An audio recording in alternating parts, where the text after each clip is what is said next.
Hi అండి, అందరూ ఎలా ఉన్నారు? నేనైతే బాగున్నాను. వెల్కమ్ టు నిర్మలా తెలుగువారి కుటుంబం. ఈరోజు అయితే గుడ్డు తాలింపు చేస్తున్నానండి. అంటే కొడుగుడ్డు తాలింపు ఏ విధంగా చేయాలనేది చూపిస్తాను. ఫస్ట్ స్టవ్ మీద కడాయి పెట్టేసుకుని ఒక 3 స్పూన్లు ఆయిల్ వేసుకున్నాను. ఆయిల్ బాగా హీట్ ఎక్కిన తర్వాత ఆవాలు, జీలకర్ర, ఉద్దిపప్పు వేసుకునేసి ఇవి కొంచెం బాగా వేగిన తర్వాత 6 ఆనియన్స్ కట్ చేసి పెట్టుకున్నానండి. అవి వేసుకున్నాను. తగినన్ని పచ్చిమిరపకాయలు వేసుకున్నాను. ఎగ్గు తాలింపులోకి కొంచెం ఆనియన్స్ బాగా పడాలి. తర్వాత వచ్చి పచ్చిమిరపకాయలు కూడా బాగా ఘాటుగా ఉంటేనే బాగుంటుందండి తాలింపు.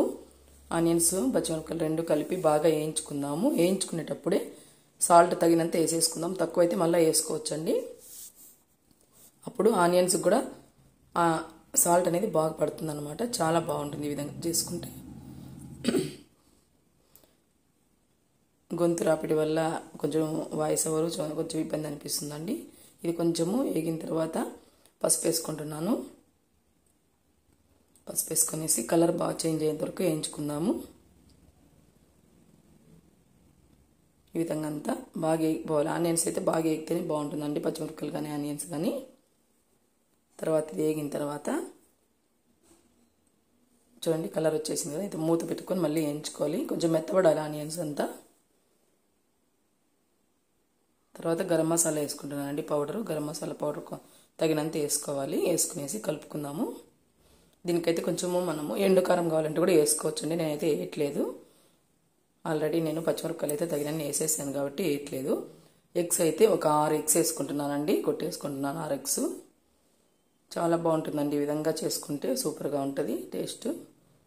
ఈ విధంగా 6 ఎగ్స్, 6 ఆనియన్స్, పెద్ద సైజు ఆనియన్స్ వేసుకున్నప్పుడు 6 ఎగ్స్ వేసుకున్నానండి. ఈ విధంగా అంతా బాగా కలిపేసుకుందాము. ఇది లావుగా లేకుండా సన్న సన్న ముక్కలు వచ్చేటట్లు ఇట్లా బాగా కలుపుకోవాలండి. ఈ విధంగా బాగా కలుపుకోవాలి. చూడండి ఈ విధంగా అంతా కలుపుకుంటే ఈ విధంగా పొడి పొడి వస్తుంది. ఇది సిమ్లో పెట్టి సన్న మంట మీద వేయించుకోవాలండి, లేదంటే అడుగంటుతుంది. తర్వాత పొడి పొడి వచ్చేస్తుంది సన్నగా వేయించుకోవడం వల్ల. చాలా బాగుంటుందండి ఇది. ఈ విధంగా పొడి పొడిగా వచ్చేసిన తర్వాత మిరియాల పొడి కొంచెం దాంట్లో సాల్ట్ వేసి దంచుకున్నానండి. మిరియాలలోకి అది కూడా వేసేసుకుంటున్నాను. మిరియాల పొడి లాస్ట్లో ఫైనల్లో వేసుకునేసి కొంచెం కలబెట్టేసుకుని తింటే చాలా బాగుంటుందండి. కొంచెం సాల్ట్ తగ్గింది, మళ్ళీ కొంచెం సాల్ట్ వేసుకున్నానండి.